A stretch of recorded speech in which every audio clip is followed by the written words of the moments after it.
할렐루야. 우리 좌우 옆분과 인사 나눕니다. 사랑하고 축복합니다. 인사합니다. 우리 찬양단 참 은혜롭게 잘 하죠. 너무 은혜로워요. 우리 김지혜 전사님이 이제 가시면 이제 이 찬양단 이게 어떻게 하지 했는데 우리 김지혜 전사님보다도 훨씬 더 잘하는 것 같아요. 이거 들으면 안 되는데 이거 일리면 안 돼요. 근데 그 김지혜 전사님도 그 교회 가서요. 첫날에 그냥 완전히 접수해 버리더라고요. 그냥 막 사람들 완전히 끌어당기는데 아주 그냥 뒤집어지는 역사가 나타나고 그러고 여기 남아 있는 우리 친구들도요. 훨씬 더 잘하는 것 같아요. 너무 은혜롭고요. 이 찬양 이 악기팀 기가 막힌 것 같아요. 그리고 드럼 치는 친구가 누군지 모르지만 막 끄떡끄떡하면서 더 은혜가 되는 것 같아요. 어쨌든 이렇게 찬양이 살아 역사하고 있다는 교회, 행복한 교회입니다. 우리 한번 좌우에 보며 인사합시다. 인사하십시다. 인사해요.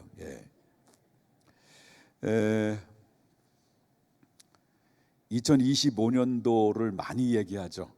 2025년도를 많이 이야기를 하는데 우리가 2025년도 신앙생활 하면서 우리의 신앙이 퇴락하지 않고 끝까지 갈 수 있으면 얼마나 좋을까라고 하는 겁니다.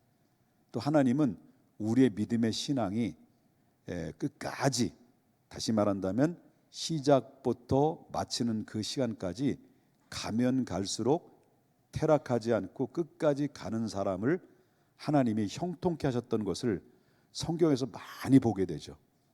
그래서 우리 믿음의 사람들에게도 바로 뭐냐면 시작의 믿음의 시작을 통해서 우리가 2025년도 마무리할 때는 아주 끝까지 가서 하나님이 우리와 함께 하심에 기쁨이 넘쳐서 내가 무엇을 하고 어떤 일을 결정을 해도 모든 것이 잘 풀려지고 만사가 형통할 수 있는 경험을 가질 수 있는 하나님의 사람들이 되기를 원하는 것입니다.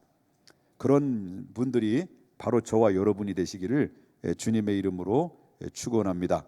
그러기 위해서는 우리가 어떻게 해야 되겠습니까? 기도를 멈춰서는 안 된다. 기도는 하나님의 우리의 신앙을 끝까지 이끌어가게 하는 원동력이 된다라고 하는 것을 보게 됩니다. 그래서 우린 기도를 멈춰서는 안 된다라고 하는 것이죠. 오늘 본문에 보면 시편 51편의 내용은 다윗이 하나님 앞에 큰 범죄를 하고 난 이후에 하나님 앞에 회개하고 통회하면서 정말로 온 절규를 다하며 하나님 앞에 간구하는 기도의 내용으로 여기 담겨져 있다라는 것을 보게 되는데, 이 본문에는 저와 여러분이 읽었던 말씀 중에는 이 다윗이 목을 내놓고 기도하는 내용이 세 가지 내용이 담겨져 있습니다. 그것이 바로 첫 번째는 먼저 목을 내놓고 기도했다는 것은 전제를 보게 되면 다윗이 하나님 앞에 치명적으로 뭐 했다는 거예요? 죄를 범했다라는 거죠. 그 죄를 범한 게 무엇으로 볼 수 있겠냐면 우리야 사건을 통해서 그 이후에 하나님께로부터 책망을 받고 회개하는 내용 중에서 오늘 본문에서 소개하고 있는 내용이죠. 그러니까 우리가 믿음 생활을 쭉 해서 제가 지난번에도 말씀드렸지만은 처음에도 좋다가 마지막까지 좋은 사람이 누구라 그랬습니까? 아브라함이겠죠. 근데 아브라함은 중간에 하나님 앞에 실수를 상당히 많이 저질렀던 사람입니다.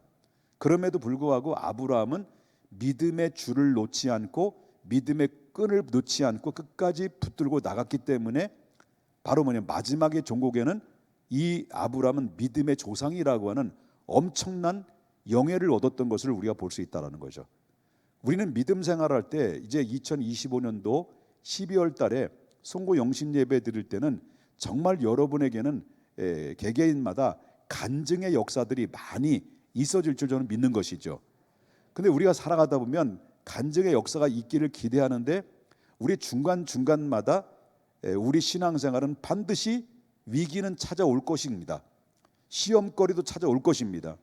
위기도 찾아오고 시험거리도 찾아올 때 우리는 어떻습니까? 때로는 신앙에 정말 힘이 연약해서 넘어질 때도 있고 시험에 들 때도 있고 그리고 절망에 빠져서 믿음도 다 나락에 떨어질 수 있는 상황도 있을 수도 있을 거라는 겁니다. 그런데 중요한 것은 바로 뭐냐면 이럴 때 다윗이 이 모든 상황을 최고의 악조건 속에서 그 다윗은 어떻게 문제를 돌파해 나갔느냐, 이게 굉장히 중요한 우리 답을 우리에게 주고 있는 내용이다라고 볼 수 있는데요. 오늘 본문에 보면 죄를 짓고 난 이후에 하나님 앞에 이 기도를 드렸어요. 보겠습니다. 11절 51장 11절 나를 어떻게 했다는 거죠? 주 앞에서 쫓아내지 마달라고. 쫓아내지 마소서. 그러니까 범죄를 하고 나서 그가 가장 두려웠던 게 뭐냐? 하나님께 두려웠던 것이 뭐냐면 하나님께로부터 자기가 뭐예요? 쫓겨나는 겁니다. 하나님께로부터 쫓겨난다라는 이 말의 의미는 뭘 의미합니까?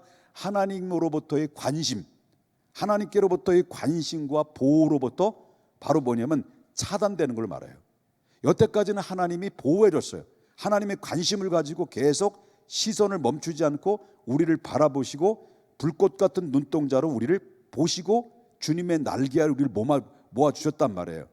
그런데 바로 뭐냐면 결국 하나님 앞에 범죄를 저지르고 나서 자기가 기도하는 것은 하나님 제발 저에게 바로 뭐냐면 쫓아내지 마시고 나를 붙들어 달라고 하는 간청을 기도하는 것은 바로 뭐냐면 내가 쫓겨나게 되면 하나님과의 보호함과 하나님의 관심으로부터 멀어진다는 것은 곧 뭘 의미하냐면 영혼으로부터 죽을 수밖에 없다는 거죠. 인간에 있어서 가장 두려운 것이 바로 뭐냐면 영혼의 사망이에요. 실종이에요. 그렇기 때문에 이 창세기에 나오는 말씀을 보게 되면 창세기 인물 중에서 하나님께로부터 쫓겨난 사람들이 대표적인 인물이 몇 명이 있는데 그 중에 대표적인 사람이 누굽니까? 최초 인류의 시조인 아담이 죄를 범한 이후에 하나님께로부터 에덴 동산에서 추방당했던 사람이 누구예요? 아담과 하와라고 하는 것입니다. 아담과 하와가 죄를 짓고 에덴 동산에 쫓겨났어요. 그리고 가인을 보십시오. 아담과 하와의 아들인 가인이 하나님 앞에 범죄를 했습니다.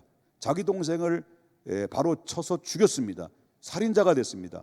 그리고 나서 어떻습니까? 이 사람은 창세기 4장 16절에 보게 되면 가인이 여호와의 앞에서 떠났다 그랬어요.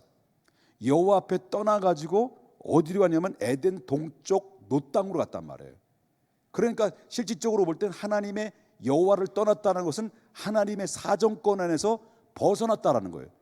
하나님의 사정권에서 벗어났다라는 것은 바로 뭘 의미합니까? 구원의 자리에서 이탈됐다는 거죠. 이해되십니까?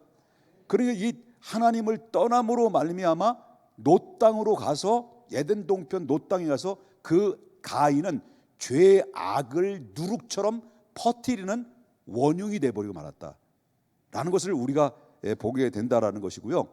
자, 이스라엘 백성 보십시오. 하나님께서 아브라함을 택했고 이삭, 야곱의 족장 시대를 거쳐서 그리고 이 통일 왕국을 이루시고 그리고 이스라엘을 통해서 하나님의 뜻을 이 메시아를 이 땅에 보내셔서 인류를 구원하시기 위해서 먼저 선택하고 부름받은 민족이었습니다. 여러 열방 중에서 먼저 성민으로 부름받은 나라가 어떤 나라예요? 대한민국이잖아요. 조선이잖아요. 그건 아니죠? 어디예요? 이스라엘이란 말이에요. 근데 이스라엘이 하나님을 믿고 아브라함 혈통적으로 어떻습니까? 아브라함의 혈통이에요. 육신적으로. 그 다음에 이방인들이 감히 가질 수 없는 뭘 받았어요? 하나님의 말씀인 율법을 받았어요. 그리고 이 또 구별된 사람이라는 구별된 백성이라는 징표로 그들은 뭘 받은 거예요? 할례를 받았어요. 그리고 그 밖에 어마무시한 그런 이 특권을 부여받은 이스라엘 백성들이 점점 뭡니까? 이게 죄악을 하나씩 받아들이면서 결국 어떻습니까? 우상을 접하기 시작합니다. 그래서 우상을 접할 때마다 그리고 하나님을 멀리할 때마다 하나님의 선지자를 계속 보냈습니다. 그 하나님의 말씀을 전했고 책망했는데도 불구하고 저들은 귀를 막고 입을 막고 그리고 눈을 가렸어요. 그리고 이 선지자들을 죽이기도 하고 핍박했어요. 끝까지 하나님의 말씀을 무시하고 하나님을 거절하고 하나님을 잃어버리고 망각증에 빠졌어요. 그러다 보니까 하나님이 그를 어떻게 하셨느냐, 때때로 하나님이 그 나라를 쳤다는 거죠. 버렸다는 것을 얘기하죠. 자, 보겠습니다. 한 성경 구절만 찾아서 말씀드리겠습니다만은 열왕기하 17장 20절 보겠습니다. 여호와께서 이스라엘의 온 족속을 뭐라 그랬다는 거예요? 누가 버린 거예요? 자기들이 버린 거야? 누가 버린 거예요? 하나님 여호와께서 버렸다는 거예요. 또 버리고 괴롭게 하시며 그 다음에 옆에 있는 힘없는 나약한 나라에게 고무풍선처럼 힘을 빵빵한 바람을 집어넣어가지고 바로 노략군의 손에 넘기고 마침내 그의 앞에서 쫓아 내신이라고 말씀하셨는데, 그러니까 이 이스라엘 백성들이 범죄할 때마다 어떻습니까? 주변 가나안 족속들이 살지요. 그 주변의 가나안 족속들이 원래는 힘이 없었거든요. 가나안 족속, 히위 족속, 브리스 족속, 여보 족속, 기르기스 족속 뭐 등등 이 족속들이 있었는데, 죄를 범할 때마다 이런 족속들이 바로 힘을 빵빵하게 하나님 놓으셔서 이스라엘을 쳐버리는 거죠. 이스라엘 쳐버려서 처참하게 무너뜨려 버렸던 이 사건들은 성경 역사를 통해서 발견하게 되는 거고요. 하다못해 결국은 하나님 앞에 그래도 돌아오지 아니하니까 북방 이스라엘과 남유다로 허리를 뚝 끊어버려 가지고 이스라엘을 두동강을 내버렸어요. 그래도 까불고 그리고 하나님을 등지고 우상죄를 범하고 하다 보니까 역대 왕들이 하나님을 보시기에 악했더라는 건데, 그러다 결국 어떻습니까? 북방 이스라엘은 아수르의 나라에 의해서 완전히 패망을 하고, 남유다는요, 그러다가 남유다마저도 바벨로니아라고 하는 느부갓네살 왕을 하나님이 이렇게 세워서 이 유다를 쳐버린 거죠. 그래서 유다를 완전히 쫄딱 망하게 하고 예루살렘 다 불타버리고 이 유다의 백성들의 젊은 사람들을 전부 다 포로로 잡아가가지고 그 이스라엘 유대 나라를 완전히 쫄딱 망하게 만들었어요. 이것이 바로 뭐냐면 하나님을 떠난 이스라엘 백성들에게 하나님의 버림받는 그런 역사들이, 아픈 역사와 슬픈 역사들을 성경에서 다 보여주는 내용이다라고 볼 수 있다라고 하는 거죠.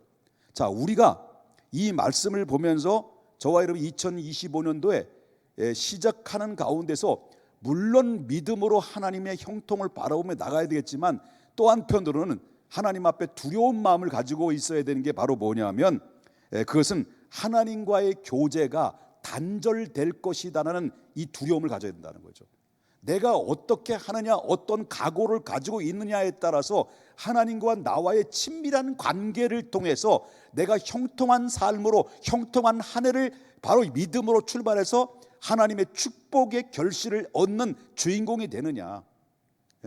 내가 하나님 앞에 정말로 믿음으로 바로 서지 못함에 까닭에 하나님과의 교제가 친밀한 게 데미지를 입다 보면, 이게 반복적인 데미지를 입게 되다 보면은 바로 하나님과의 친밀한 관계는 닫혀지게 되고 영적인 모든 것들이 소통이 막혀지게 되면 그만큼 우리는 걸어가는 발자취는 고난과 역경이 찾아올 수밖에 없다라고 하는 것입니다. 알아듣는 건지 모르겠네요. 그러기 위해서는 우리가 해야 될 일이 뭘까요? 뭘 멈추지 말아야 돼요? 기도를 멈추지 말아야 돼요. 기도를 멈추지 마라. 그래서 이 다윗은요, 이런 위기를 만났을 때 다윗은 먼저 회개하면서 뭘 멈추지 않았어요? 기도를 멈추지 않았어요. 그래서 그 기도는 어떤 기도입니까? 하나님, 나를 떠나지 마시옵소서.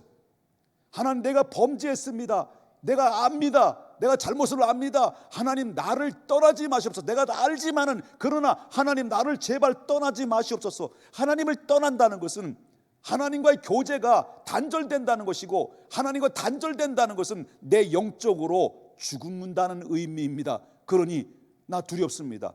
나를 떠나지 마시옵소서라고 하나님 앞에 두렵고 떨리는 마음으로 하나님 앞에 기도를 멈추지 않고 계속 기도했다라고 하는 겁니다. 결과적인 일이지만 그 기도는 하나님이 들으셨다는 거죠.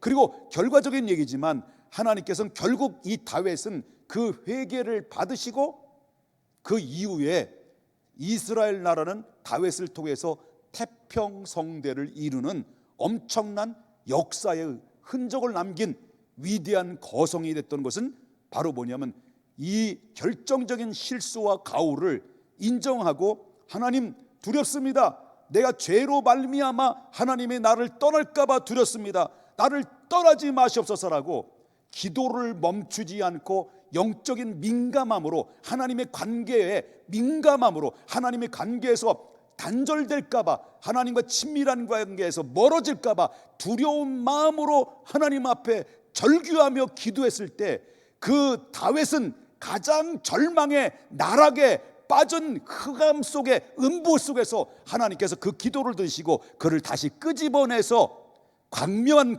길로 그를 인도하심으로 다시 그 왕으로 회복시켜 주시고 복구시켰던 것은 그것은 바로 뭐냐면 기도를 멈추지 않은 것이고 그리고 하나님과의 두려운 마음으로 친밀한 관계 앞에 하나님 앞에 끝없이 하나님 앞에 자기를 토해내면서 하나님의 친밀한 관계를 계속 몸부림치면서 하나님과의 교제를 나누려고 애썼던 그 열정이 오늘의 위대한 거성, 위대한 거별, 하나님의 사람으로 만들어졌다는 것을 보게 된다라고 하는 거예요.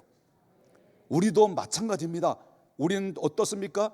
우리가 하나님께서 무조건 2025년은 새해 복 많이 받으십시오, 새해 복 많이 받을 거야 라고 하지만 우리는 복을 많이 받으려고 한다면, 형통하려고 한다면 먼저 우리 하나님과의 나와의 관계가 친밀한 관계가 되기 위해서는 기도를 멈추지 말아야 되고요, 하나님과의 친밀한 관계를 가지고 위해서는 우리의 죄악과의 민감한 가운데서 싸워야 된다라는, 그러기 위해서는 내 자신을 쳐서 복종하여 그리스도의 성품을 닮아가면서 하나님 앞에 믿음으로 가까이 나가서 마치 포도나무 가지가 포도나무에 붙어서 바로 진액을 받았을 때 풍성한 열매를 맺은 것은 하나님과의 깊이란 기도의 관계를 통해서 하나님의 풍성한 하나님의 역사를 통해서 여러분들이 형통한 그런 축복의 결실을 얻게 되는 위대한 결과물이 된다는 것을 믿으셔야 될 줄 믿는 것입니다.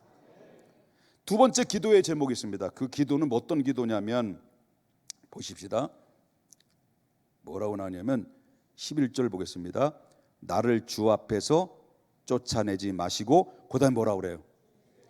주의 성령을 내게서 거두지 마소서. 첫째는 하나님 두렵습니다. 하나님이 나를 떠날까 봐 두렵습니다. 그 기도예요. 또 두 번째 두려움의 기도는 무엇입니까? 내 안에 전에도 계셨고 지금도 계신 성령이 내 곁을 떠날까 봐 두렵습니다. 이 죄로 인하여 내가 하나님 앞에 큰 죄를 범함으로 말미암아 성령이 내게서 거두실까 봐, 성령이 내게서 떠날까 봐 내가 두렵다라고 하는 간절한 기도를 하나님 앞에 올렸다라고 하는 것입니다. 여러분 성도의 축복이 뭔 줄 아십니까? 우리의 축복이 뭔 줄 아십니까? 1억 천금을 내가 소유하는 것보다도 크다란 축복이 뭡니까? 뭘 소유한 것입니까?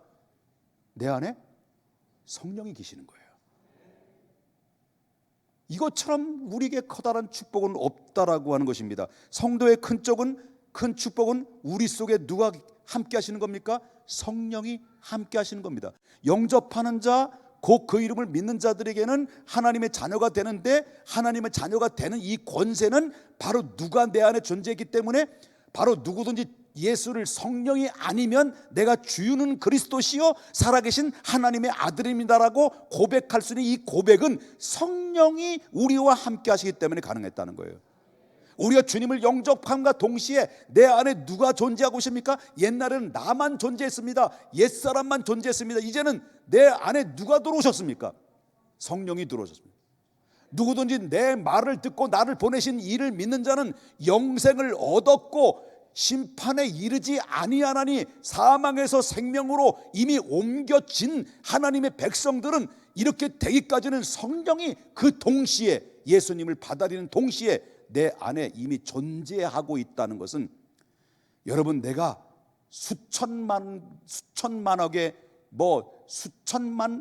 이거는지 수백억의 수천억의 내가 돈을 취하고 재물을 취한 것보다는, 여러분, 이걸 취하고 영혼을 잃어버리는 것보다는, 이게 없다 할지라도 영원한 생명 되신 그 성령이 내 안에 들어오셔서 나와 함께 하시고 주님 나라 갈 때까지 영원히 떠나지 아니하는 나의 친구가 되시고 나의 능력이 되신, 나의 진리의 되신 그 나에게 책망을 주시고 그 말씀을 깨닫게 해주시는 성령이 내 안에 있다는 것은 우리에게 얼마나 축복이고 얼마나 기쁨이고 얼마나 행복인 줄 아십니까?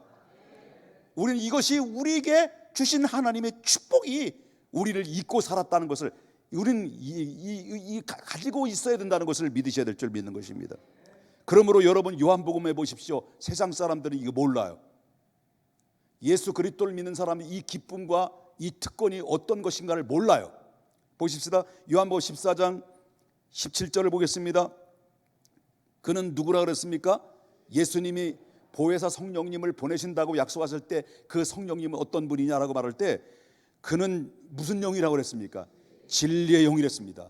여러분, 제가 진리의 말씀을 가르치고 있죠. 여러분들에게 진리의 말씀을 선포하고 있죠. 여러분들이 성령을 받으면 성령이 안에 있는 여러분 안에 성령께서 진리를 여러분에게 말씀을 선포할 때 여러분 그 말씀이 뜨겁게 스파크가 일어나는 것은, 감동이 밀려오는 것은, 그 말씀을 듣을 때 깨달음이 오는 것은, 그 말씀이 나가 이렇게 살아야 된다는 의지가 생기게 하는 것은 내 안에 성령과 진리가 바로 뭐냐면 스파크 현상이 일어남으로 말미암아 나를 뜨겁게 끌어올리게 하는 놀라운 원천적인 능력의 역사가 여러분 안에 성령의 역사인 것을 믿으셔야 될 줄 믿는 겁니다. 그렇기 때문에 진리의 영, 이게 바로 성령의 영이라는 것을 우리는 보여야 되는데요.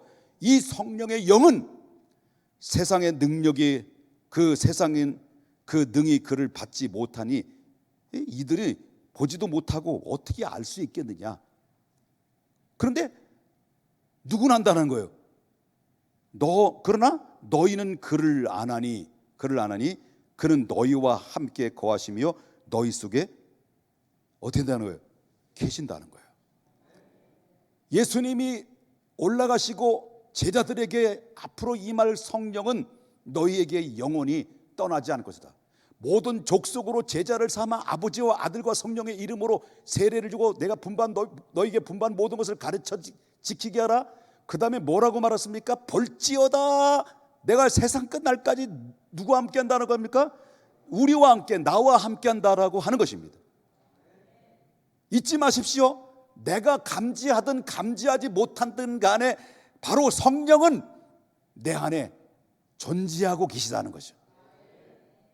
존재하고 계시다. 그렇기 때문에 우리가 하고 두려워해야 될 일이 뭐냐? 이 다윗은 먼저 그 기도를 끄집어낸 것은 바로 뭐냐면, 내게 성령을 거두지 말라고 하는 것은 바로 뭐냐면, 오늘 이 시대에도 동일하게 두려운 마음을 가져야 되는 것이 내 안에, 우리는 어떤 마음을 가져야 됩니까? 성령을 근심케 해서는 안 된다라고 하는 겁니다. 성령을 근심케 해서는 안 된다. 왜 그렇습니까? 에베소서 4장 30절에 보니까 하나님의 성령을 근심케 하지 마라. 여러분 안에 있는 성령님을 근심하게 하지 말라는 얘기예요. 왜 근심하게 하지 말라고 하느냐? 그 이유가 뭐냐? 여러분은 어떤 사람이기에, 여러분이 얼마나 행복한 사람이기에, 여러분들 얼마나 위대한 사람으로 하나님 보기에, 나는 초라하는지 모르지만 하나님이 여러분들을 위대하게 보는데 왜 성령을 근심하게 하지 말라는 이유가 뭐냐 할 때, 우리 안에 너희가 구원날까지 누가 우리를 인치셨다는 거예요? 성령께서 우리를 인치셨다는 거예요. 내가 너를 지명하여 불렀나니 너는 나의 것이다라는 이 인을 치는 증명으로 보여준 것이 성령의 인이에요. 믿으시면 아멘 하십시다. 그러므로 성령을 자꾸 근심케 하면 내 안에 계시는 성령을 자꾸 근심케 하고 죄악과 타협하고 하나님을 떠나고, 그리고 옛사람의 구습으로 자꾸 과거로 돌아가고, 애굽으로 돌아가자, 애굽이 더 낫다, 거기서 뭐 마늘과 파와 뭐 양파와 그리고 또 쇠고기와 돼지고기 아니면 뭐 이게 막 먹자 그리고 다시 가자 요따구로 하면 뭐가 된다는 거예요? 내 안에 성령을 근심하게 됩니다. 그러면 내 안에 성령을 자꾸 근심하게 되면 성령이 나를 어떻게 돼요? 공격한다. 보겠습니다. 이사야서 63장 10절 그들이 반역하여 주의 성령을 근심하게 하였으므로 그가 돌이켜 그들을 대적하여 대적이 되사 친히 그를 치셨다 그랬습니다. 누가 친 거예요? 성령이 친 거예요. 여러분 또 한 가지는 바로 뭐냐면 한 가지 잊지 마셔야 됩니다. 세 번째 마지막입니다. 첫 번째는 어떤 기도라 그랬어요? 나를 주 앞에서 쫓아내지 마시옵소서. 그 다음에 두 번째 뭐라 했습니까? 성령을 내게서 거두지 마옵소서. 세 번째는요 나에게 모든 것을 회복시켜 주시옵소서라고 회복시켜 주시옵소서. 그래서 12절 보겠습니다. 주의 구원의 즐거움을 내게 뭐라는 거예요? 회복시켰다는 거예요. 그 죄를 범할 때는 구원의 즐거움이 있었다는 거 없었다는 거예요? 없었다는 거예요. 그러나 뭐라 했습니까? 지금 회복시켜 주십시오. 회복시켜 주시고 그 다음에 뭡니까? 나에게 뭘 달라는 거예요? 자원하는 마음, 자원하는 심령을 주사 나를 붙들어 주십시오. 여러분 우리가 구원의 즐거움을 아는 자만이 여호와를 기쁘게 할 수 있다는 거예요. 구원의 즐거움. 그러니까 여러분 우리가 찬양을 부르잖아요. 은혜 아니지 한번 불러봐요. 뭐 여러분이 나랑 똑같네 뭐. 모든 것이 은혜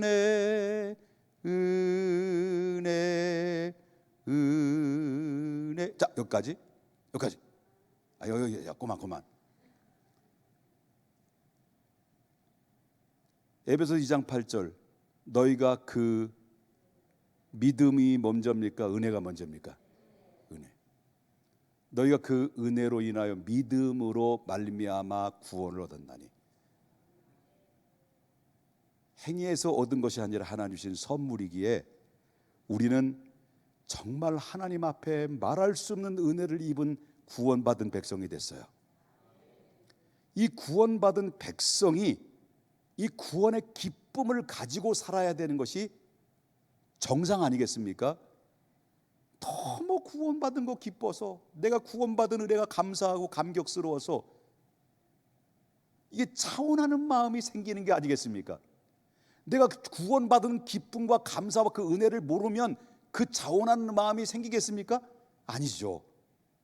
그러나 여러분 이 다윗은 하나님 내게 구원을 회복시켜 주시고 그리고 나에게 자원하는 마음을 다시 회복시켜 주셔서 하나님을 향해서 다시 한번 친밀한 관계 여호와를 기쁘게 하는 종이 되기를 원합니다라고 이 다윗은 간절하게 기도했던 이 다윗의 모습을 보면서 여러분 이렇게 주님을 기쁘시게 하면 구원의 감격을 얻어서 주님을 기쁘시게 하는 목적 의식 속에 살아가게 되면 성경은 이렇게 말합니다.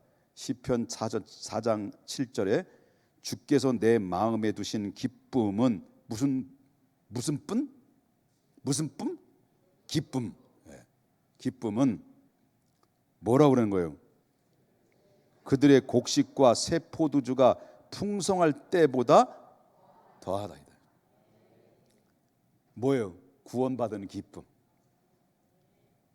근데 얼굴들이 다 이렇게 구원 안 받은 것 같은 느낌 드는 것 같기도 하고 한번 보세요. 또 구원 받았어요? 한번 인사해봐. 구원 받았어요? 야, 내가 괜히 무섭네.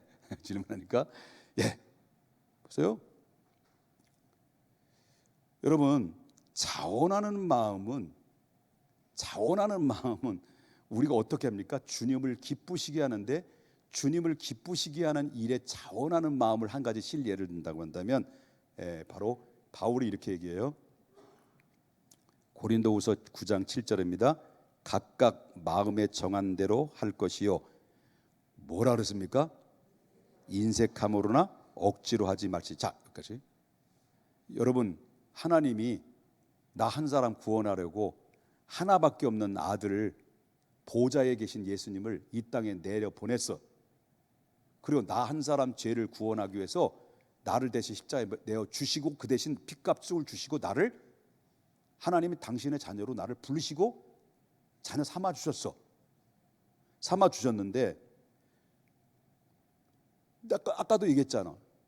감사해 안 감사해? 에? 대답이 그래.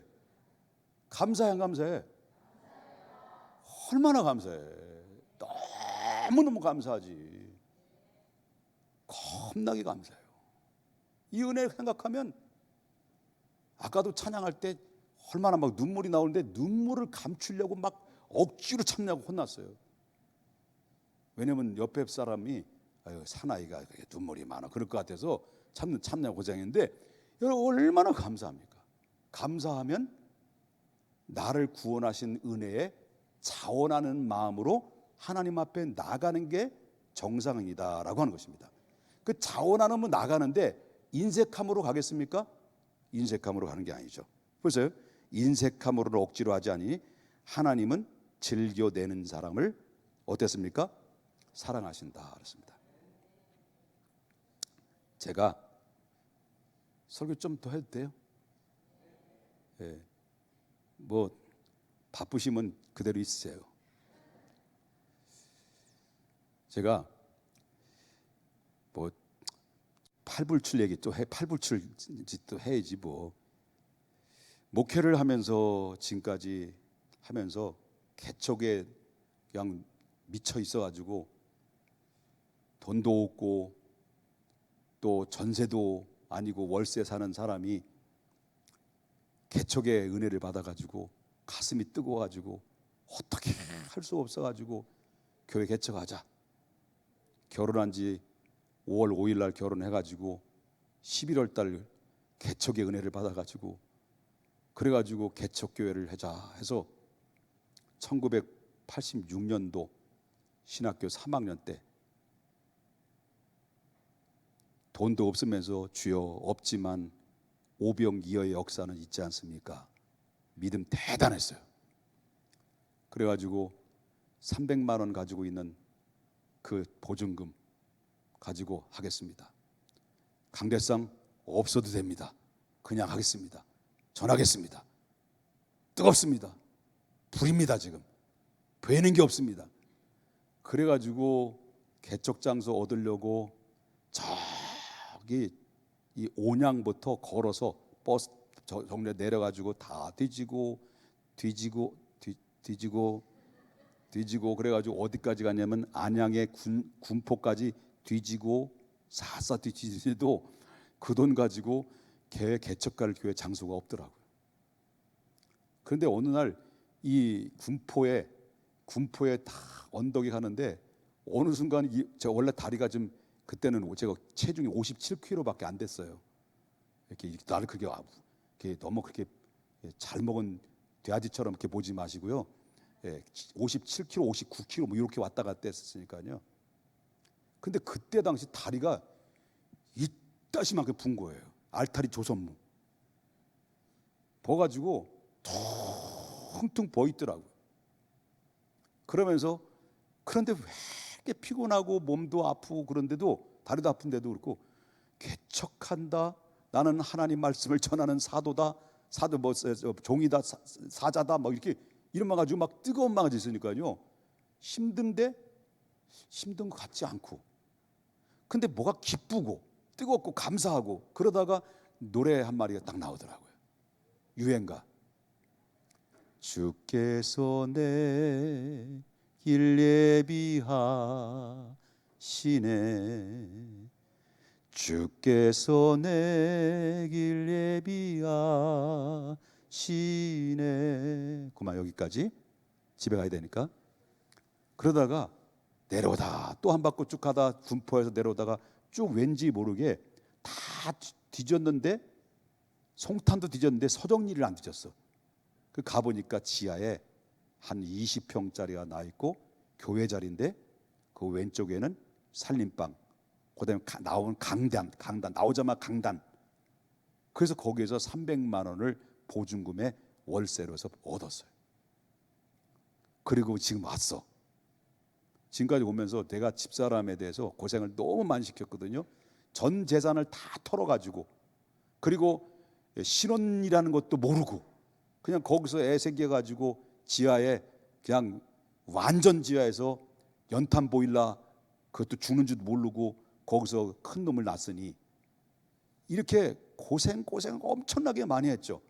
그런데 처음부터 우리 집사람은 일관적인 게 하나 있어요. 하나님 앞에 생기면 드려. 뭘 드려? 생기면 드려. 뭐가 생기면? 돈이 생기면 헌금을 드리고, 하나님 앞에 지금까지 드리는 걸 쭉 보니까, 야, 내가 요즘 들어서 여보 좀 절제 은사를 받으면 안 돼 그래. 야, 뭐 회개하신 분 다 아실 거예요. 대단해.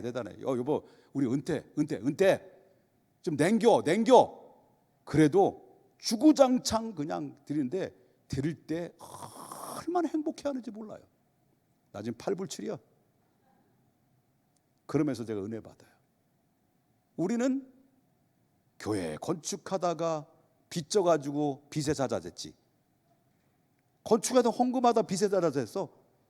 그런데 지금 오늘 와 보니까 바로 뭐냐면, 그것이 그 지금까지 오면서 느낀 것이 바로 뭐냐면, 그런데도 최선을 다해서 내가 드린 건 아직 집사람이 많이 드렸지만 최선을 드렸는데 어디 인색하거나 아까운 것이나 억지로 드린 적이 없어요. 지금까지. 그러니 얼마나 우리가 드림의 기쁨이 얼마나 좋은지요. 물어볼게. 여러분, 남들로부터 도움을 받은 것이 더 행복할까요? 내가 여러분 물어보는 거예요. 내가 누군가를 도와줄 때 행복한가요? 말은 잘하네. 예? 누군가를 막 도와주고 그럼 막 굉장히 좋죠. 받을 때보다. 그럼 반대, 또 물어보겠습니다. 그러면 하나님께로부터 막 기도하는 것마다 다 받고, 그냥 아파트를 1억 주고 샀는데 막 10억짜리가 돼가지고 막 부자가 되고, 막 하나님께 다 많이 받는 게 좋아요? 다 받는 게 좋아? 하나님께 드리는 게 더 행복해? 그럴 줄 알았어. 맞아. 그 말 솔직해서 참 좋네. 우리가 그런 거 아니겠습니까? 하나님께 받는 건 좋은데 우리가 받은 거는 얼마나 많아. 영혼 구원 받았지 일단. 그리고 여러분, 우리 중앙교회 보십시오. 신앙생활 잘하다 보니까 조그만 학고방만한 집에서 지금 다 아파트 살자. 뒷바트 살고. 그렇잖아요. 얼마나 여러분 복을 받았어요. 하나님 다 주셨잖아.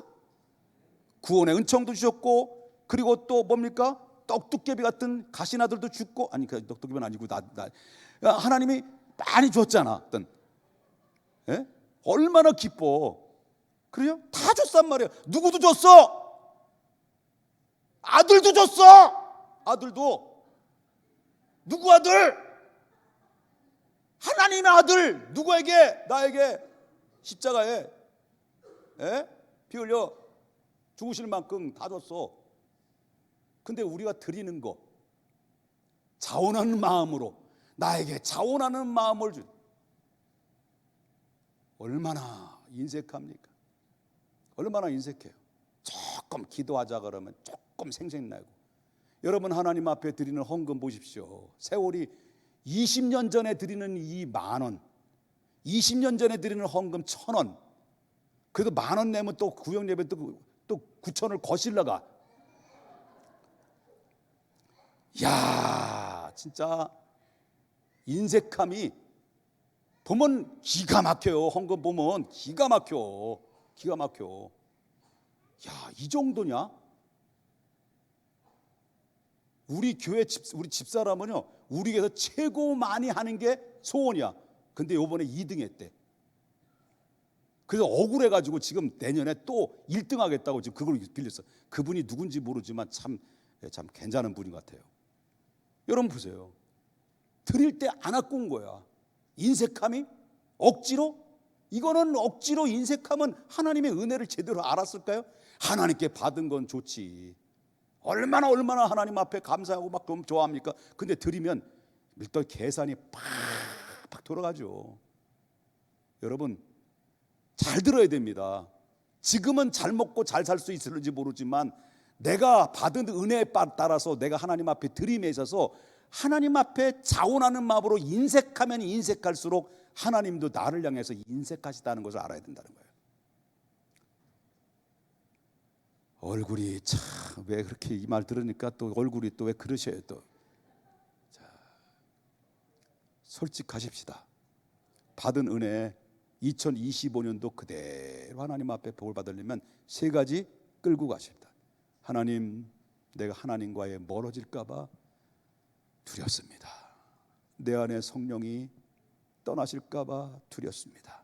나를 내 믿음의 기쁨 그리고 내 구원받은 기쁨, 감격, 이 은혜를 잃어버리지 않고 끝까지 주님 나라 임할 때까지 성령이여 나를 뜨겁게 역사하셔서 내 구원의 은총을 회복함으로 말미암아 하나님의 기쁘심의 목적 의식 속에 살아서 내가 이제부터 받는 것보다는 내가 하나님 앞에 예배를 드리는 자가 되고 내가 하나님 앞에 받는 것보다는 이제는 하나님 앞에 진정으로 교회 영혼 구원한 데 있어서 가까워하지 않고 인색하지 않고 기쁨으로 하나님 앞에 드리는 하나님 앞에 인색함 없는 자원하는 심령으로 내게 충만하게 채워달라고. 그래 2025년도는 이렇게 해서 마무리할 때는 여기까지 오게 하신 하나님, 에베네셀 하나님 감사합니다라고 하는 마음껏 흠뻑 감사에 적셔지는 우리 모든 사랑하는 성도님들이 다 될 수 있기를 주님의 이름으로 축원합니다.